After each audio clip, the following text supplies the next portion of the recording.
Beaucoup de choses peuvent être décidées avant le nouvel an. Effet d'annonce ou méthode Coué, Volodymyr Zelensky s'est montré volontairement confiant en évoquant sa rencontre prochaine avec Donald Trump après les premières discussions en Floride. Aujourd'hui, nous avons discuté pendant près d'une heure avec les émissaires du président des États-Unis, Steve Witkoff et Jared Kushner.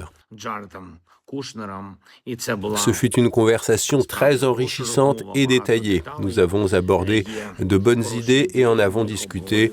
Nous avons également de nouvelles pistes pour instaurer une paix véritable, notamment en ce qui concerne les modalités, les réunions et bien sûr le calendrier. Bien sûr, nous devons encore travailler sur des questions sensibles, mais avec l'équipe américaine, nous savons comment y parvenir.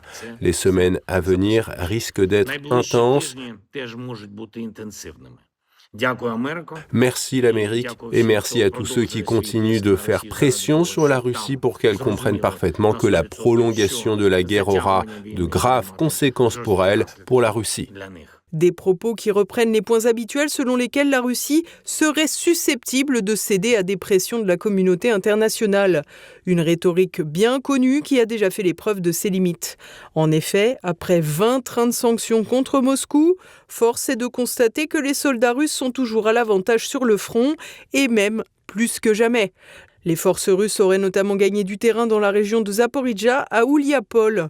Kiev a de son côté choisi d'utiliser les Storm Shadow britanniques pour frapper une raffinerie de pétrole russe, de quoi provoquer d'importantes explosions très télévisuelles. Il est toutefois possible que les armes anglaises aient aussi permis cette fois d'endommager des infrastructures profondes, mettant en suspens durablement l'activité du site.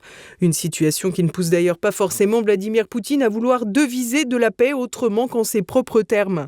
Ainsi, la prochaine réunion, possiblement à Mar-a-Lago en Floride, entre Volodymyr Zelensky et Donald Trump ne devrait pas changer la face du monde. À plus forte raison que la nouvelle mouture du plan de paix aurait fait l'impasse sur le retrait des troupes ukrainiennes des territoires du Donbass et sur le renoncement de Kiev d'adhérer à l'OTAN, 2 points impossibles à négocier en ces termes avec Moscou. Des dispositions qui figuraient d'ailleurs dans le plan de paix de l'UE dont personne n'a vraiment tenu compte. Dans ce cadre, Emmanuel Macron, à qui Vladimir Poutine n'a évidemment pas téléphoné, s'est plu à répéter après les derniers échanges entre les États-Unis, la Russie et l'Ukraine qu'aucune paix ne pourrait être négociée sans l'UE. Une Union européenne qui n'a pourtant de cesse de mettre à contribution ses citoyens pour acheter des armes. Aujourd'hui, nous avons approuvé une décision visant à fournir 90 milliards d'euros à l'Ukraine pour les 2 prochaines années. L'Ukraine ne devra rembourser le prêt qu'une fois qu'elle aura reçu les réparations.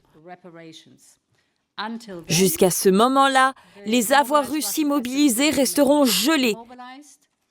Et l'Union se réserve le droit d'utiliser les soldes de la trésorerie pour financer le prêt.